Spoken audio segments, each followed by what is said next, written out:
I see a lot of people complaining right now that the White House press briefings are about they think that the Trump administration is using it for like reality TV or splashy moments. And it's like, all of you know that this is where you audition for that big mainstream media show and that job. And it is literally for you.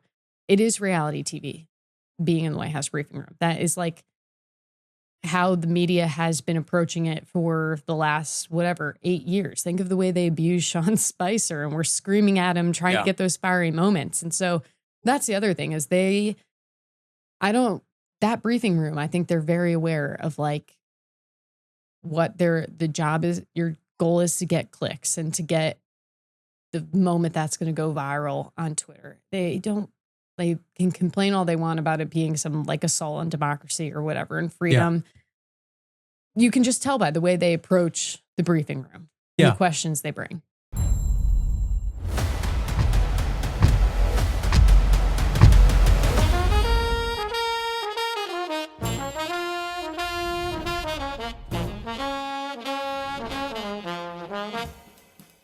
Howdy, everyone, and welcome back to Moment of Truth, the podcast of American Moment. My name is Nick Solheim. I am the CEO of American Moment, and it's great to have you back with us for another fantastic episode.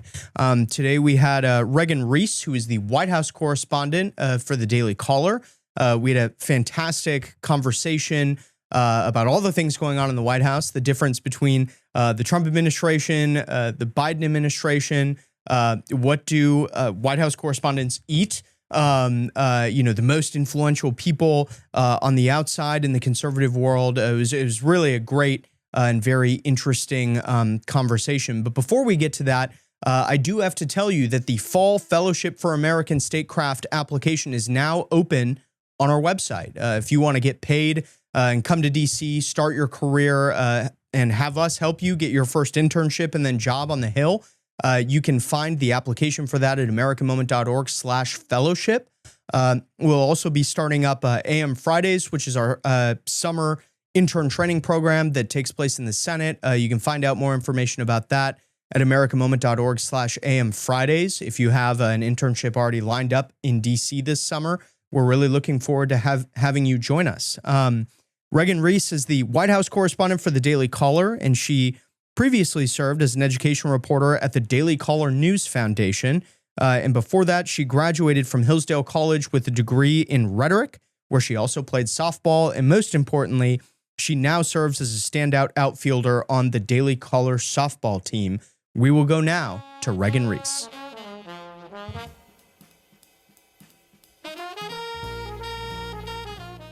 Reagan, thanks for coming on the podcast. Thanks for having me. I'm excited. So we start the show, as always, with a little bit about your background. You are at the Daily Caller. You are at the White House all the time. You get really cool interviews. How did all of this happen? How did you get here? Well, I'm super blessed that I've always known, really, that I've wanted to go into journalism. I think since I was a sophomore in high school, I, signed up for the journalism elective in high school. A girl sitting next to me in English class told me, it looks really good on college resumes if you write for the school newspaper. I was like, great, I'll do it. I sign up. It was once every couple weeks, and it was a class where we would work on the school newspaper. And I really fell in love with writing and storytelling. And that kind of launched this whole, I want to be a journalist. I was the editor-in-chief of my high school newspaper for 2 years. That was a really fun time. And so then when it became time to look for colleges, I knew very easily, I want to look for a school that has good journalism program.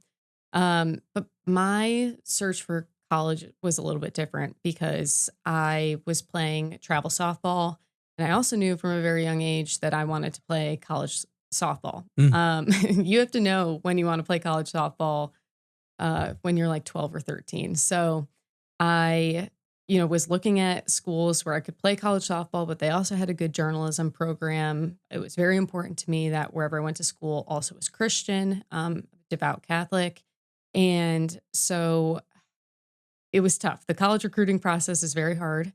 And that Venn diagram is like, does it narrow it down to like one school, two? Like how many are? Narrows it down to Hillsdale College, essentially. Yeah. And, it was late in my senior year. I was not committed past the signing day. Most athletes sign on to his college. But my travel coach's daughter was assistant coaching at Hillsdale at the time. Mm. She said, "Hey, let me talk to the head coach. I think we might be able to make something work." He invited me down for a camp in December of 2017. He said, "There's a 99% chance that I do not sign you and I don't make you an offer, but you can come down and you better perform." And it's like, it's a total God thing. And then I end up wearing 99 in college, and that's kind of one of the reasons. But I got an offer leaving Hillsdale. The girls who gave me a tour and I practiced with that day are now my best friends who are standing with as they're getting married and holding their babies. And Hillsdale had a really great journalism program, school newspaper that is always nationally ranked, a radio program that is ranked usually one of the top radio stations in Michigan. And so that allowed me to, play softball, but also dive into journalism. It's kind of like an extracurricular almost in a way.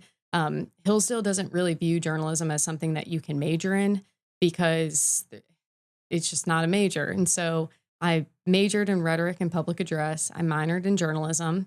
And when I wasn't playing softball, I was, doing radio and newspaper stuff. I always had a passion for broadcast, which is funny because now I'm a print journalist, but they didn't have on-camera stuff. They just had the radio station. And I was already going to all of the sporting events because when you're an athlete, you're friends, especially at a small school like Hillsdale, you're friends with the football players and the volleyball players, and you go to their games. And I would do play-by-play, which was really fun and really taught me how to call things as they're happening, just to think on my feet and to be a good storyteller. And I was able to win some awards for that too, which was unexpected. So you could always fall back on play-by-play announcing, sports journalism. Yeah, most college athletes, they end up like going down the sports broadcasting route. But I was like, no, my name's Reagan. My parents were very passionate about politics growing up. We're from upstate New York. My dad always says it's the good part of New York, which is red. And when you're a conservative in a deep blue state like New York, you kind of don't have a choice but to be really passionate about your politics. So what's key, I think, in my journey to journalism is all the internships that I had, because I wasn't able to really throw myself 100% into journalism because I was playing college softball.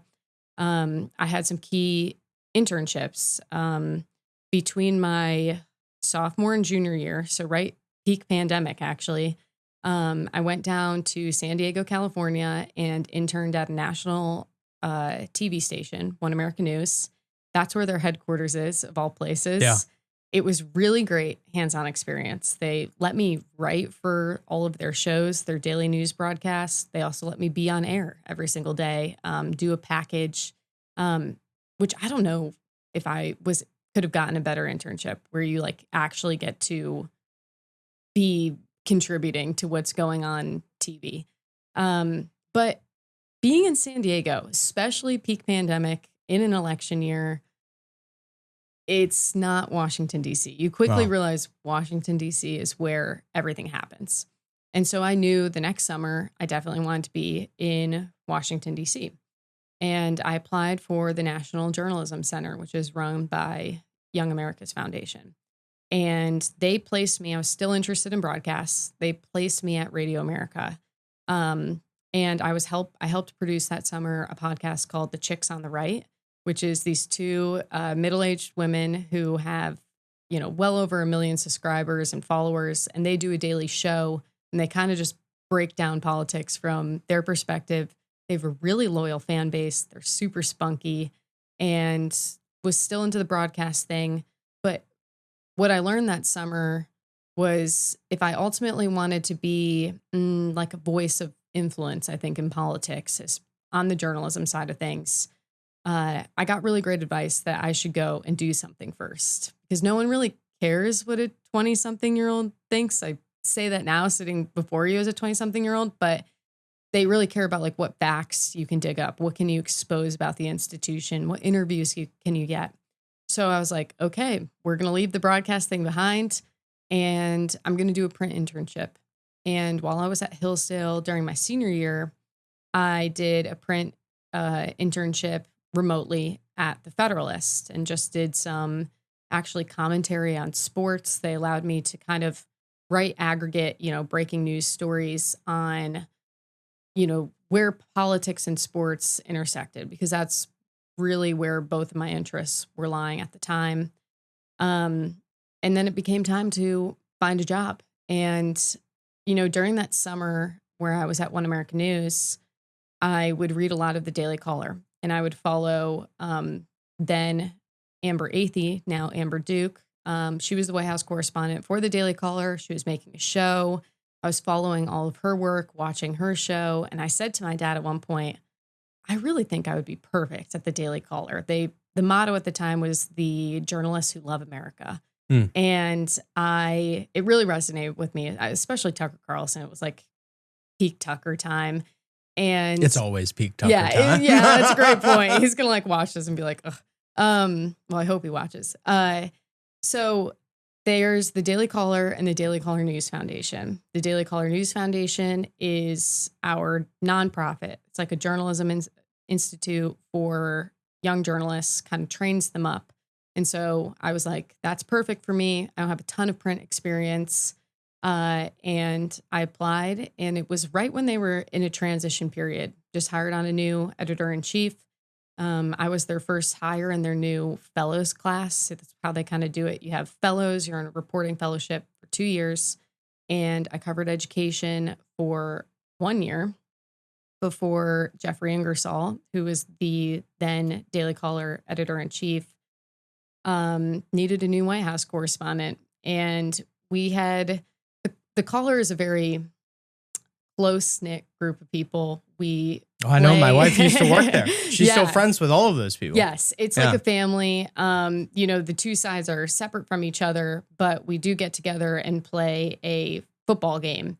And so it's a flag football game. That's really where I became friends with Jeff. The Daily Caller always beats the Daily Caller News Foundation. It's like historic that the Daily Caller News Foundation is like the nerdier side of things. Yeah, that's where we send all the dorks. Yes, yeah. And here I was, fresh out of college athlete, and I was like pretty good at this flag football game and scoring all the touchdowns. And that's how I kind of got on Jeff's radar, who's like this ex-Marine, runs all these Ironmans. And he was like, who the heck is this girl? And we kind of built a friendship up from that. He'd been following my reporting on the Daily Caller News Foundation side. And then he said, why don't you come be my White House correspondent?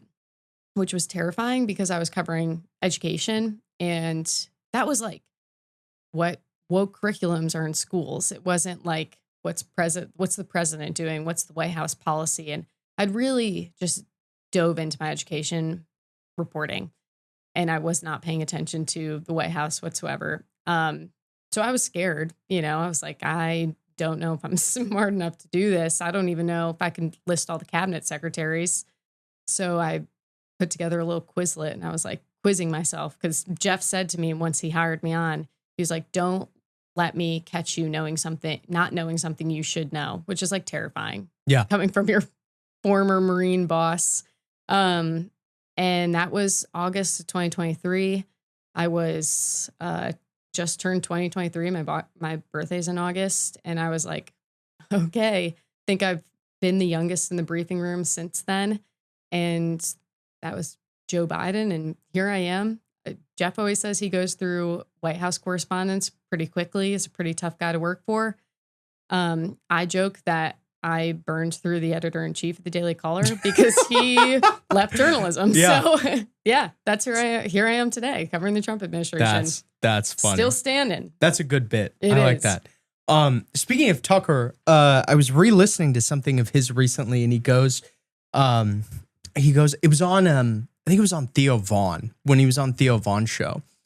And he does this bit about like why he never wanted to be a White House correspondent. He talks about like it's Oh, like the interesting. most he's like it's the most miserable thing of all time, and they're eating all these candy bars out of vending machines and just like waiting for things to happen. And I was, he does this whole like funny bit about it, but really like what's it actually like? I need to watch that because I'll send it to you. I'll send it to you. So that waiting around is a large part of the White House, especially the Trump White House, because there's so many events in the day and you have to like preset and line up for those events. And part of the game is like getting the best spot to ask Trump the question or the president the question.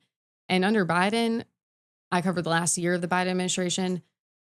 Not a ton of people were coming to these events. And so it was pretty easy to get a good spot in line and get close to Biden, who, you know, didn't really interact with the press much. But with Trump, there's so many people at the White House and everyone's like lining up like an hour or two in advance to get this best spot, which chews up a lot of your day, especially when you're trying to get on the phone with sources and break news and whatever. So covering the White House, yes, there are vending machines. Yes, they are snacking.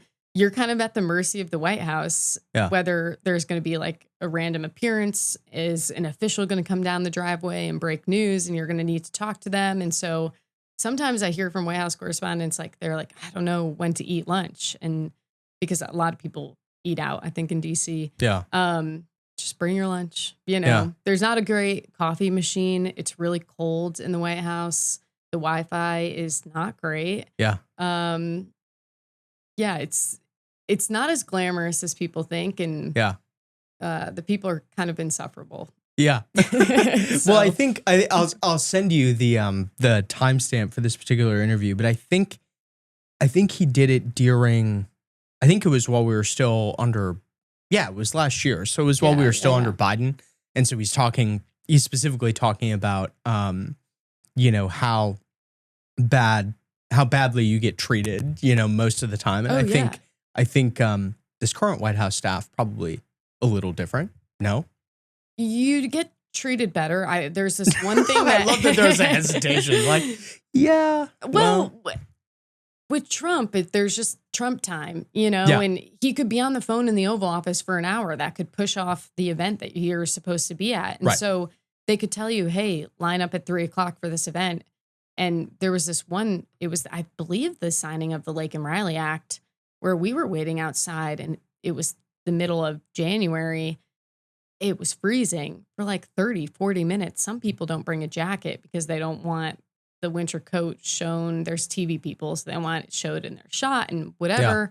We're freezing out there.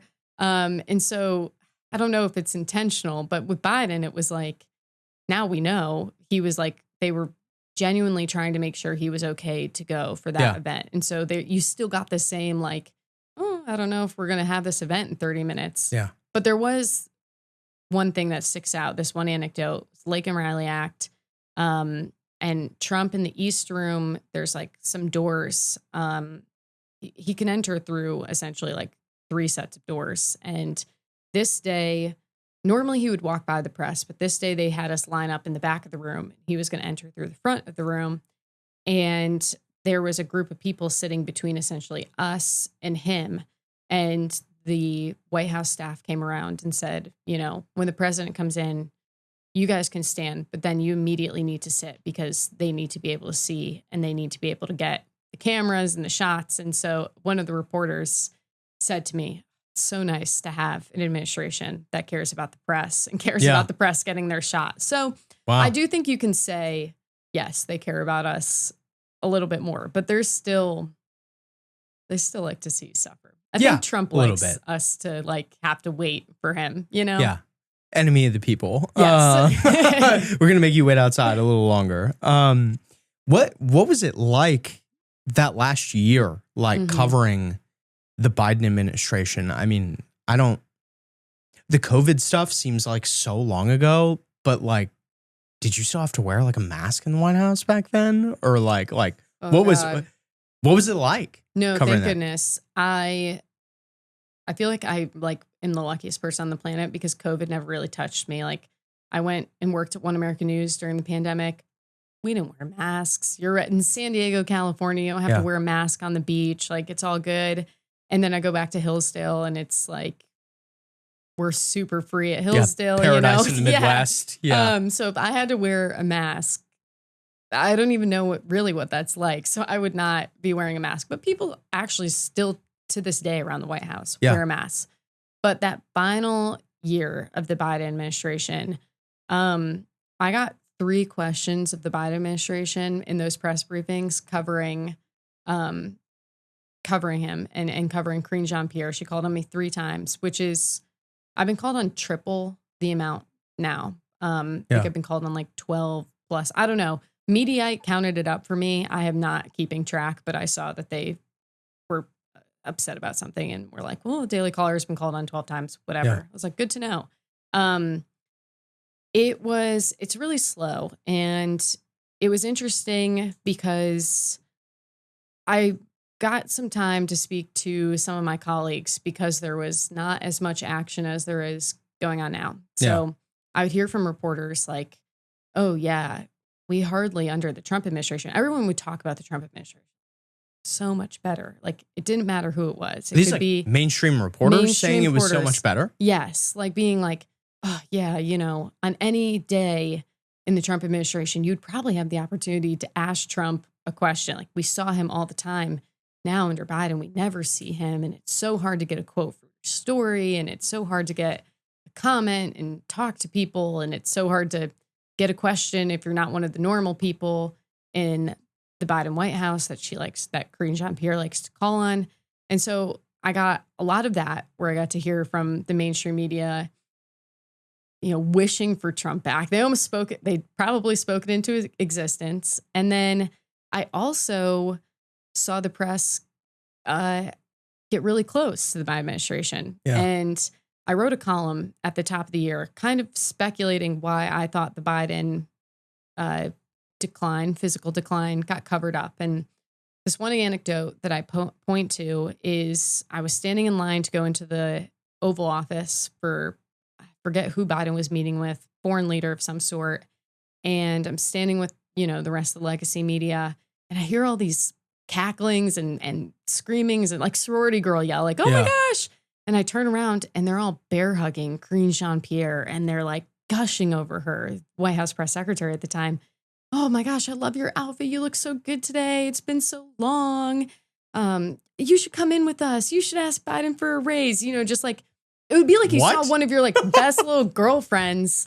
And it's, you want to have a close relationship with your source as a reporter. Obviously, there are lines that start to get blurred. I think the better you get with sources, but is so unprofessional for, the person that you're supposed to be holding accountable, hours later in the press briefing to be gushing over them and squeezing them. And that's just one example. And so I saw all of these little moments under the Biden administration where I was like, wow, these people have no shame. And this is what they're like when the cameras are off, mics are off, doors are closed. They are like genuinely friends with these people. Yeah. I mean, this sort of exposes the mainstream media for what they are, which is like liars and frauds. Because, you have this set of people who are doing that sort of thing, which is blowing my mind right now. And then you have these people who didn't cover Biden's cognitive decline, but are secretly wishing for, Trump to be back so they can ask a question. It's and they didn't say anything. Can I give you one more anecdote that I think is wild? Please. So, do you remember when the Biden White House used to call brunch lids? This was back in 2023. And it was like, so a lid is essentially, and most of your audience will probably know this, they'll call there's temporary lids where they'll tell people, hey, no news is coming out of the White House. You guys are safe to go get breakfast or lunch or whatever. Dinner. It's usually for lunch and dinner, if it's a really long day, particularly. And the Biden White House was calling these brunch lids that were spanning from essentially like 10 a.m., which is when they would call the reporters to the White House, to the afternoon. And so somewhere, whether it was the White House or the reporters, someone started deeming it these brunch lids. And I my first couple weeks on the job, count up all of these brunch lids. And I asked the White House about them. And I said, the Biden White House, why are you guys calling these brunch lids? Is this restricting access to the president? What's Biden doing? Why are you telling reporters nothing's going to happen for hours on end constantly? And they, sent me this snarky kind of rude email telling me like, no, you just don't understand what a brunch lid is. And because you're new to the job, you should probably meet with the White House Correspondents Association and they can explain to you what a brunch lid is, and kind of just dismissed my question. And I was confused. And then, a couple weeks later, we had a meeting with the White House Correspondents Association talking about how to send these pool reports, which is how we syndicate what's going on at the White House to all the other reporters who aren't able to be there. And we were asked to stop using the term brunch lids. We were told it was informal, and these pool reports are this record of history, which is true, but they such an informal, fake word, I guess, doesn't belong in this historical record. And that, to me, I'll never know for sure, but I was like, really? What happened here? Yeah, it was because you asked. Yes. And I'm presuming they called it because he was like still asleep or whatever. No, we now are finding out that he literally was only, I know Axios reported this at the time, Alex Thompson, Biden was only good to go really between the hours of like 10 and 4. And then outside of that, it's like, kind of dicey. Kind of up in the air, which is like, classic sundowning. It's so concerning. But yeah. That is absolutely wild. What is a day in your life like now? Like from, I don't know, whenever they tell you to show up to when it ends, like what's the average day like? Yeah. I'm not at the White House every day, and the luxury I have with that is that our office, the Daily Caller newsroom, I won't reveal the location in case. It's close. It's close. I've been there. Yes. I know it's close. And so it makes it easy for me because in the White House, you don't really have a desk space and it can be uncomfortable, like people say. So days I am at the White House, I wake up, you check the daily guidance, you get kind of a daily schedule, you see kind of what President Trump's schedule is going to look like. And certain events are open to all of the press. Sometimes they're only for press that register and get approved for the event. And then sometimes they're only open for pool reporters, which is like a small group of reporters that rotates every day and get to cover the president for, rooms that are smaller, Oval Office, Roosevelt Room, etc. And so I'll kind of scout out what events are worth going to for the Daily Caller audience. What events I think I have the best chance of getting a question, which is like typically anything in the East Room, I consider to be a wash unless you're going to stand there for like 3 or 4 hours and get the best place in line. It's just so small in there and there's like limited opportunities. And so I'll look at those and then, so half of my job is trying to get questions in the press briefing and drafting those up, trying to get questions of the president. And then the other half of my job is waiting for breaking news to happen and writing that up on the site, executive orders, staff changes, staff firings, something you crazy. You haven't done any of that recently? Yeah, no. And then also just enterprise reporting, breaking news. So calling people too, checking in with my sources. What are you guys hearing? What's, coming down the pipe? How are you guys doing? And from there, you either have a story in mind that you're working on and you're trying to get people to talk for it and you're building that story. But a lot of journalism is just talking to people. And sometimes I find that sometimes officials don't realize what's appealing to a journalist and what's newsworthy. And so they'll talk to you, tell you all about what's going on. And then you'll go back to them and say, that's not interesting. Oh, hey, well, that part is actually a really big deal. And we need to figure out a way for me to report that. And so a lot of my day is just talking to people, getting coffee, sourcing up. It's really a dream. Yeah. It's just funny because your life revolves around what President Trump does. And So do all of our lives. Yeah, at literally. This point. Yeah. Oh man, that's funny. Speaking of that, you recently got to interview Elon Musk. Yes. Yeah. Tell us, well, first of all, tell us about that story that you were working on, but also what was that like? Like, he's a very Mhm. fascinating person. Yeah. So the White House celebrated, 100 days in the administration, and each day had its own theme. And Thursday, I believe, was common sense in the federal government. And for that, the White House invited a select group of reporters, handful of us. It's mostly mainstream media, legacy media, and the Daily Caller. And we got the opportunity to meet in the Roosevelt Room with Elon Musk and talk to him for an hour on the record. And it was embargoed, that conversation, until the next morning, which was the common sense day. And, I think the idea from their perspective was that everybody would write a story about everything that Elon has done and Doge would do, which is, largely what the conversation was about. But Elon did kind of let us into his personal life and his relationships with Trump, which was super interesting. Um, what was, yeah, so this was Wednesday evening. Walk into the Roosevelt Room. There's a giant table. There's all these place cards, and my spot was right next to Elon Musk, which is even crazier. It was crazy Yeah. just to be in the room and talk to him for an hour, but it's also crazy to be like feet from the most powerful man, not Trump's most powerful man, the richest man in the world, Yeah. probably one of the most hated men in the world too. Mhm. And he came in and he was laughing, like he was full of joy. And he wanted us to tell him jokes in order to ask questions, Did you which have any good no, jokes? no, sent me to I literally was like, I'm never going to ask a question. My editors are going to kill me Yeah. because they didn't want us to have Wi-Fi or service. So we couldn't bring our phones. So you couldn't Google any jokes Yeah. or So anything? I'm like, oh my gosh. Yes. He later gave up on that. He told us a joke, to kind of start the conversation.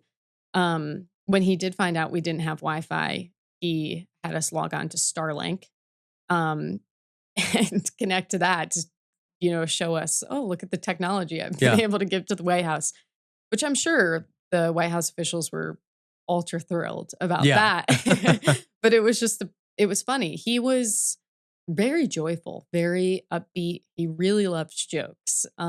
He was constantly telling jokes throughout this conversation. But what I also took away from it was that this whole Doge thing has really taken a toll on him. He said he's only having fun about 60% of the time. It's a And bummer. I know. And he did seem, when you ask him kind of about it and just the turmoil, he seemed reflective. I think kind of sad. I don't want to say, I don't know. He just kept saying it's been difficult. It's been really hard. And so um, I found that to be interesting because the one thing I've taken away the most from my White House reporting is that these guys are people too. Yeah. And Joe Biden and Karine Jean-Pierre, it's really easy, I think, for the right to look at them and be like, these are evil people and to have a ton of hatred. But when you are with these people and you have to talk to them face to face all the time, you realize that they're really like you in a lot of ways. And I sympathize with essentially, I think every single person I've covered in the White House, from the Biden White House, from the Trump White House, to one degree or the other. I, of course, have my opinions about who's a better president between the two, but there's definitely that human aspect. And that was really what I pulled away from Elon Musk was he's not just like this dark figure that I see tweeting all the time on Twitter. This is like a guy who is not happy and sad that people are bombing his Tesla stores and lighting Tesla chargers on fire and affecting other people. And yeah, he's also, I mean, he's smart, they can talk. His team is remarkable and they Yeah. knew so much knowledge as well. One, it's all these like young kids who like dropped out of school, right? Yes. Like Yeah. they're younger than us. Yeah. The guys that were in there with us were a bit older. Okay. I was But- watching this, who was it that did It was Jesse Waters. Yes, And there was that's like right. Big Balls, Yeah. the infamous Big Balls was Infamous in there. Big Balls. Yeah. But just to talk about Elon Musk as a person, we asked him, how long have you, or how often are you working at the White House? And then I guess when you are in DC, where are you staying? And he was like, oh, sometimes I stay at the White House. And someone asked him, like, what room? And he was like, the Lincoln bedroom. And we were like, whoa, that's crazy. Yeah. And he said that, he'll be traveling with the president, and President Trump will say, hey, where are you staying tonight? And Elon will say, I don't know, friend's house. Haven't Figure figured it out. Yeah. And Trump will say, oh, why don't you stay here? And so he's been sleeping at the Lincoln bedroom. And he said one night, Trump gave him a call late at night and said, hey, there's dessert in the kitchen. There's ice cream. Go help yourself. Yes. And so Elon Musk walks down to the kitchen and pulled out a whole tub. He told me it was caramel Haagen-Dazs ice cream. He said he ate the whole thing. And then in typical joking, funny Elon Musk, way, he said, don't tell RFK Jr. Yeah. And, the room erupted. It was very funny. Yeah, isn't that cool? Like, Yeah. they're just guys, Yeah. Yeah. The thing that I've been telling some of my family and friends back home is, because a lot of these people in the administration, we've had the opportunity to get to know over the last couple of years, and many of them we've had on this podcast. And it's like, the thing that I tell my friends is, imagine the government, but it's run by your buddies. Yes, literally. It's like your friends that you've been cracking jokes with for years. And now they run the government. And also, like, people, you probably hear this more from the left and like young women, but they're like, oh, it's all these old white guys running the government. It's like, no, it's 20-something-year-olds who are like their staffers who are doing everything. Like, it's way more representative of the country than you think. Like, these are just one people, and then they have this whole staff of like really young people running everything, which is crazy to me. Yeah. I was in the EEOB this morning. I had a meeting over there, and I ran into a bunch of people in the hallway, and I don't think I talked to a single person over the age of like 30.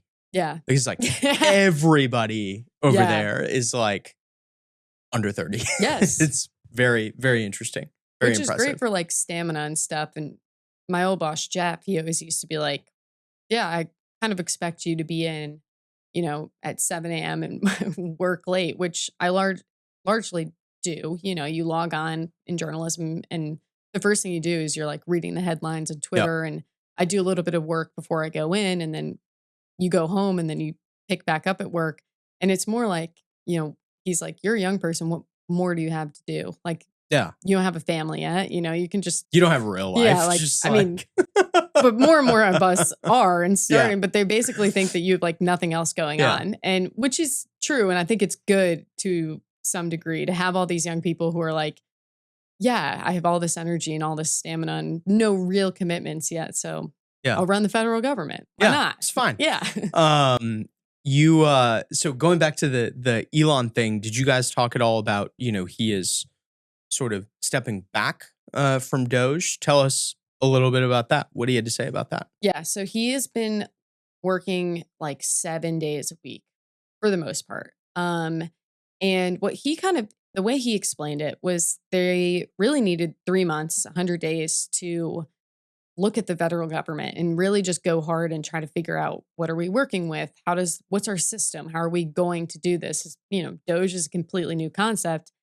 And now that they're in a rhythm, he said they don't need him as much. And so I still think will be there a significant amount of time. He said he's going to be working on Doge in DC twice a week, which is still a lot. It's not like 2 times a month. Like, and you got to fly from like Texas or wherever you are to like come do that. Yes. Yeah. And so, okay, that's a lot less than 7 days a week, but 2 days a week is still frequent.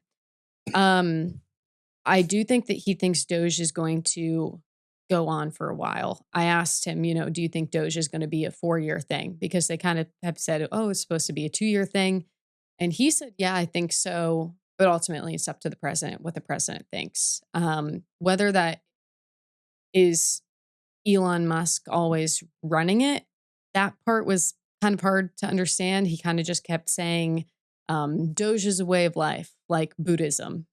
And that was like essentially what he kept like kicking it to. Yeah. And he would talk about like, is Buddhism alive? Like, do you need Buddha? It was like, I don't have the full quote memorized, but that was like, he kept just like referring to Doge as almost like a religion, I guess, a way of life. Whenever we would ask him, like, are you still going to be the leader?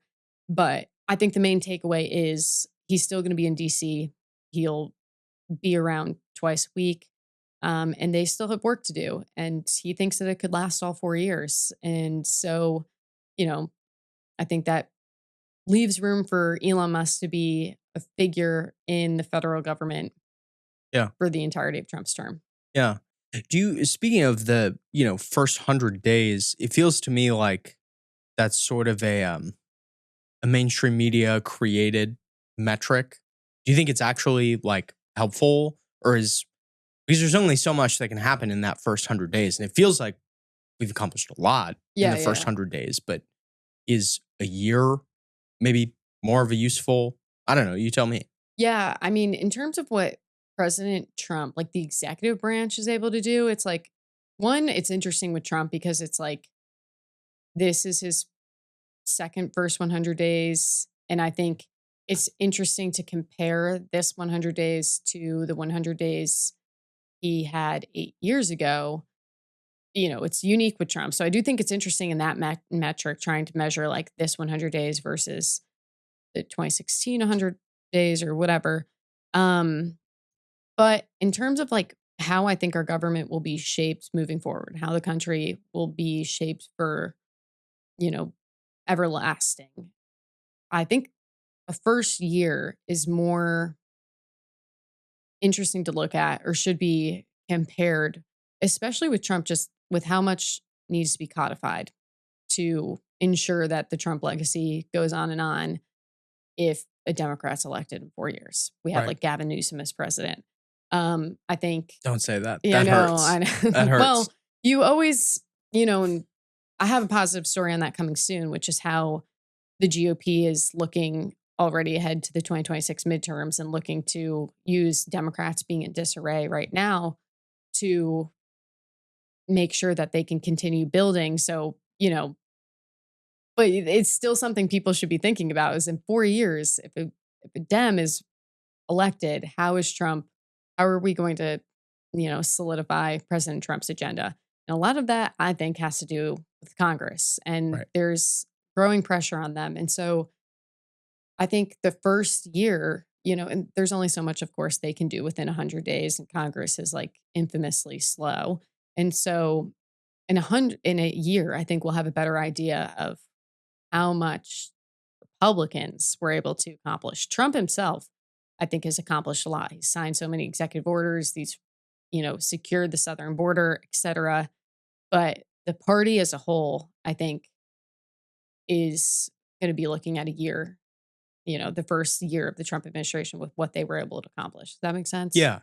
In terms of the 2028 Democratic contenders, who do you think is strongest? Is it Newsom? I think he's probably, it's not AOC and Bernie Sanders, because that's just so bizarre that they are. How old will Bernie Sanders be? Like 90? I don't know. Too old, probably. Yeah. The reason why I feel like Gavin Newsom's the strongest contender, it's like everyone hears about Kamala Harris and they're like, oh, that's a joke. Like everyone laughs about that I almost am like, can her camp seriously be considering that? AOC and Bernie Sanders are like the exact opposite of what the country, reflected and voted for in this 2024 election. Like almost every aspect of the country moved to the right. Well, let's pick the furthest left candidate. I don't think that makes sense, but like Pete Buttigieg is interesting to me because I think he understands that he probably is going to have to compromise and kind of, be a little, hypocritical on some issues. Have you seen he's like growing a beard now? Yes, I think he's like cosplaying an alpha male. That is like totally what that is. Yeah. And that's why I think he's catching on. He's doing the thing that Gavin Newsom's doing, where Gavin Newsom's like, oh, I'm going to start this podcast. I'm going to become a bro. Yeah, I'm going to tell people that I actually don't think men should be in women's sports. And I'm going to start to reason with conservatives a little bit more because I think the smart people who want to be threats in 2028 and the Democratic Party will realize they need to come more to the middle. Right. You know? Yeah. And then there's JB Pritzker is another. Have you ever seen this picture of him next to the butter cow? No. I got to send this to you. Okay. He's like so this famous thing, Upper Midwest, the butter cow. They make a cow out of butter. I think it's at the state fair. He is literally as large as the butter cow. Like I'll send it to you. And then dark horse candidate Stephen A. Smith. Stephen A. Smith. I know. I was with my boyfriend and We a gotta get couple of him his on the pod. friends. Yeah, That would no, be fun. seriously. And they were like, "Oh, I think it's real that Smith he could run." It's like, oh gosh, but it's like you actually can't rule it out because Donald Trump was like he's like almost like Donald Trump. There are a lot of parallels between the two, and so it's like, oh, I guess it could be real. I saw Didn't Trump say he would love it if he did it? he probably Yeah. Well, Trump himself, I think, is a bit of a moderate, like more, he and Stephen A. Smith probably get each other and can agree on a lot of things. I also saw Raimondo. What did she do during the Biden administration? Gina Raimondo is also weighing a presidential bid. Oh, yeah. And I did was see like, that, oh, I don't know. I feel like I don't think Kamala Harris would like that very much. No. No. What do you think is the like most underrated achievement from the first 100 days that like people have not talked about Ooh, enough? It's a good question. I do think the culture stuff, I think the immigration has taken like the front, is like the front page of everything. Oh, yes, this is our top achievement. I was kind of surprised when they picked the economy to be the second day, the second celebration that they were going to. That was Tuesday. The Trump administration said, oh, we're going to tout the economy and all the progress we've made. I get part of that is like you need to have a strong message on the tariffs, kind of get Americans on board.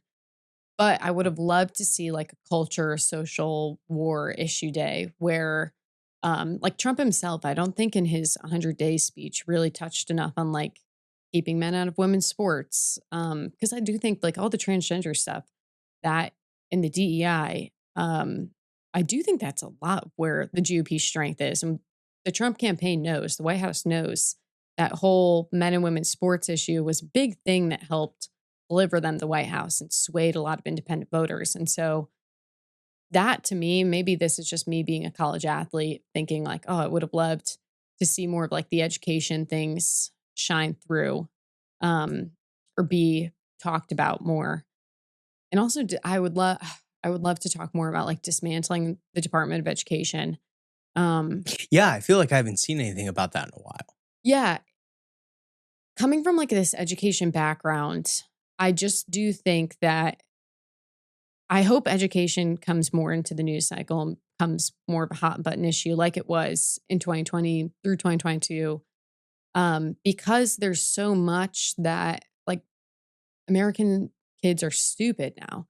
And it's like just it's a fact. If you look at the scores, it's like that's going to be a poll quote. A lot of them cannot read and can't do math at grade level expectations. And so just in terms of like what I hope gets talked about more in the Trump administration from a personal perspective is education. And, today we put out a story that the Department of Education, they are making a bunch of cuts with this budget, but the one area they're increasing in is spending for charter schools because they think charter schools that are showing growth in student achievement is propping those up and putting more money into those schools is a good way to make kids less stupid. That was essentially their reasoning. They pointed to the poor scores. And so I think that's pretty significant.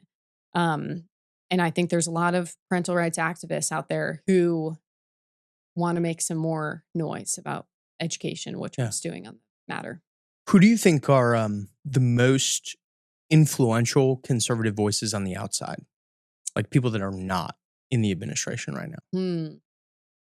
Sometimes I wonder especially with all this Hegseth and the Waltz thing going on, Waltz is neocon. And I wonder how influential the outside, like isolationist branch has been, like Tucker, for example, on kind of the shuffling that we've seen at the National Security Council and things like that.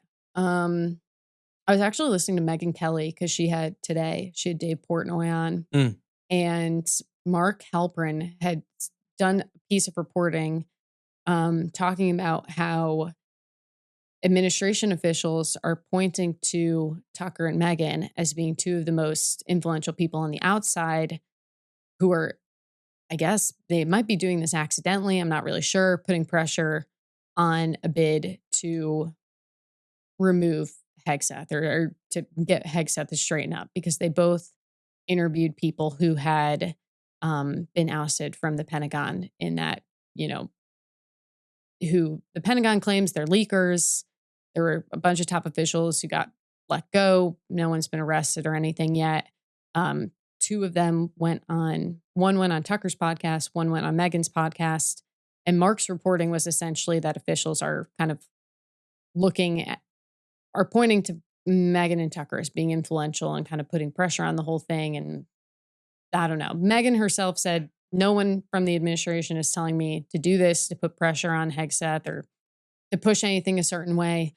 But I do think that reporting is interesting because I do think that there are large voices that are respected on the right. Well, who do you think? Yeah, I mean, I had not ever listened to Megyn Kelly's podcast before. This may seem ironic despite having a podcast, but I'm not really a podcast guy. It's like not really my thing. I'm not a podcaster, but I like Dave Portnoy. So I was like, really? You listen to Dave Portnoy? I love Barstool. Yeah, I think they're Very so funny. It's just, you're so intellectual and reading and doing all these smart things all day long. I'm like, I want to turn my brain off and just laugh at Barstool Sports. I think they're hilarious. Yeah. So I don't really listen to podcasts that much, but I did listen to Tucker on Megyn Kelly's show the other day, and it was very different from what I remember Megyn Kelly being like 10 years ago. And it was like, oh, this is kind of refreshing. Like I like this. And I think the interview in general came off as pretty supportive of Hegseth. And we don't want to give the left a scalp, obviously. That seems bad. To be clear, I don't think either of them want him out, Hegseth out. But I do just think it's interesting from Mark's reporting that officials are kind of pointing to their podcast as putting pressure on the inside of the White House, and maybe he's on shaky ground. I don't know for myself where he stands, but I do think that most of us can agree that things haven't gone smoothly for him. I mean, here's the thing that I would say, like, our mission here at American Moment is with all of these young people, primarily, people under the age of 30.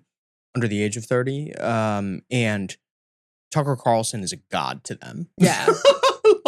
In terms of like, who's the biggest ideological influence on a lot of young people, like Tucker is very high on the list. I listened to on my drive in this morning, his interview with Matt Walsh. Which Matt Walsh. I think Matt is very, very influential as well. So there are some.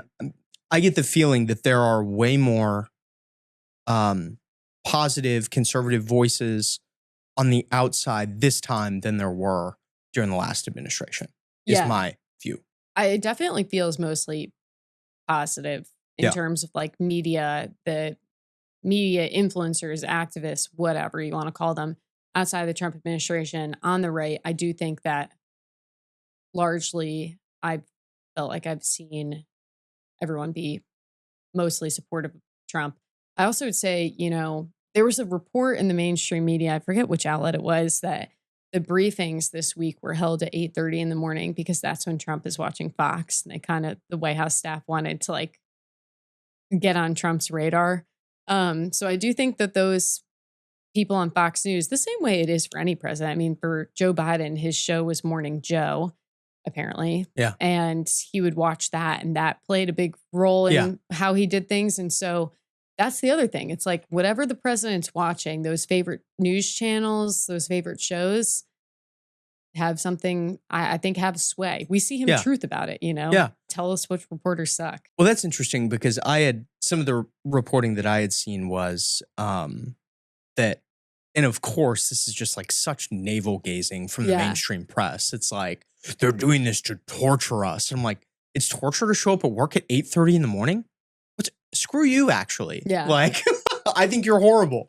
Most normal people in America are either at work or already on their way to work at 8:30 in the morning. And it's like, it's too hard for you to like show up and do your job at 8:30. It's just absolutely mind-blowing to me. It's White House correspondents think they're so special. Yeah. People in the media think they're so special. You're gonna love this Tucker clip I'm gonna send you because he goes in on it. I would love to talk to him about it because it's just so. It's rather insufferable to be around these people because they do think that everything should revolve around them, and like, oh, why do we have to sit here in the cold for 30 minutes? Why is this event delayed? Why do I have to stand here?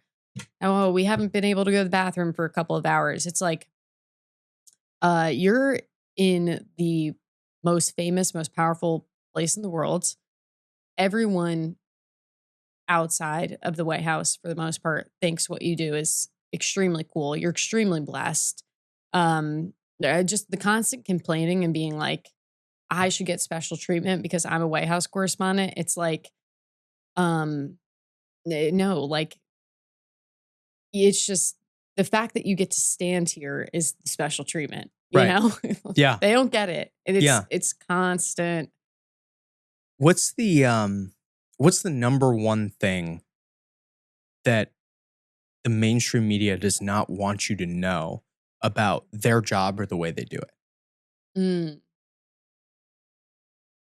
It's a good question.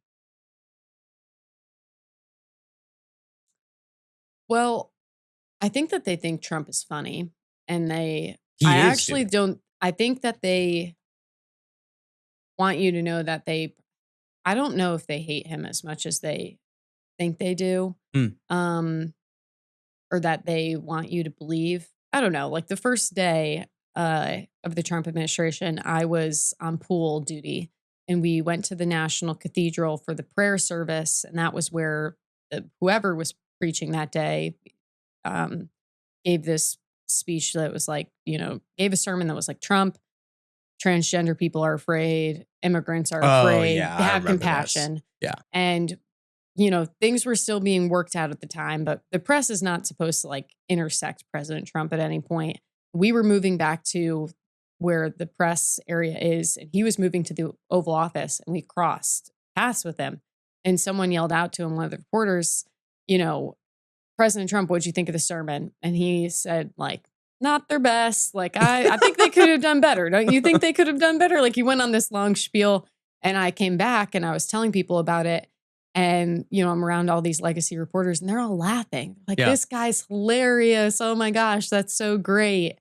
And so there's a bit of theatrics. Yeah. And I see a lot of people complaining right now that the White House press briefings are about like they think that the Trump administration is using it for like reality TV or splashy moments. And it's like, all of you know that this is where you audition for that big mainstream media show and that job. And it is literally for you.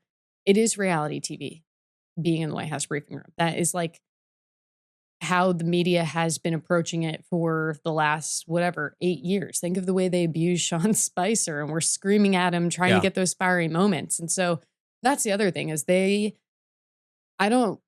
briefing room, I think they're very aware of like what the job is. Your goal is to get clicks and to get the moment that's going to go viral on Twitter. They can complain all they want about it being some like assault on democracy or whatever and freedom. Yeah. You can just tell by the way they approach the briefing room, the questions they bring. Yeah. I think the person that is most utilized the media and particularly all the cameras to their benefit has been Stephen Miller. Yeah, I that's great. cannot stop watching these clips that pop up on my X feed of Stephen Miller just excoriating the press. It's wonderful. I love everything about it. Um, I don't know. What do you think? My uncle sends them to me all the time, and he's like, "Never let this be you." And it's like, well, it takes like 3 seconds to Google. My editors probably hate it, but I get like, I will not go into the briefing room and ask a question that I don't know, like the entire history or the Yeah. back, story of. Um, like Corinne Jean-Pierre, one of the back and forths I got in with her, it was actually the last time she called on me. I asked her when Biden in January of 2024 was going to go back to the border. And she snapped right back at me. It was like, he's been to the border recently. And I said a year ago. And then she was like, I don't know. She didn't expect me to say a year ago. And it was like, it's I just one of remember those this. moments where, yeah, I remember this. I don't think I realized that was you. yeah, well, that asked that. yeah, it was like the infrequency of us being called on. I don't even Yeah. think most people didn't even realize I was in the White House for the last year, just because we were never called on. Right. And, I only got one question from President Biden. He didn't really take a ton of questions. But anyways, with Stephen Miller, and when he snaps at the press and the press asks some stupid question, I just wonder, like, I'm like, what do you guys not prepare? Like, what is your process like? Because I will set, I need to have my question ready for the briefing by 11 o'clock so I can read it out loud and do all this research and make sure that I have knowledge about the subject, because, maybe she asked me another question to further the question or whatever for clarification. Anyways, I just think that they are dumb. And it's like, that's a perfect example. They're trying to do these splashy get you moments. And then Stephen Miller's like, well, did you research it? And it's like, no, because to them, this is all about TV and the 5 minutes of fame that they get from all this. Yeah. Do you actually know what temporary protected status is? And they're just crickets. There's like 20 of them and nobody can answer it. Yeah. It's insane. Reagan, where can people keep up with you, follow all the work that you're doing, and your adventures in the White House? Well, first, the Daily Caller website. We have great newsletters. I'm posting, obviously, as often as I can to bring you my reporting on the Daily Caller website, but those are also featured in our newsletters. They are featured in our documentaries. We have some great video content that's going out. It's multimedia at the Daily Caller. But then I'm on Twitter and Instagram, and it's super easy. Reagan Reese _ I believe. There we go. All right. Well, thank you very much for coming on the podcast. We appreciate it. Thanks for having me.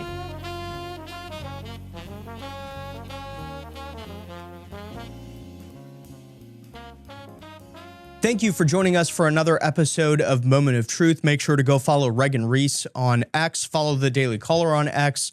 They truly do a lot of groundbreaking reporting over there. And they're a very good source for all things going on in this administration. Once again, you can find out more information about what we do at American Moment at americanmoment.org. If you'd like to apply for the Fall Fellowship for American Statecraft, that's at americanmoment.org/fellowship. And if you already have an internship in DC and want to join us for AM Fridays, which is our lunch seminar series that we host in the Senate every Friday, that is americanmoment.org/AM Fridays. Thank you all for joining us, and we will see you next week. Moment of Truth is an American Moment podcast taped at the Conservative Partnership Campus Studios and is produced by Jake Mercier and Hunter Smith, with original graphics and title cards by Jared Cummings. Our intro song is A Minor Struggle by Ryan Serenich, and our website is americanmoment.org.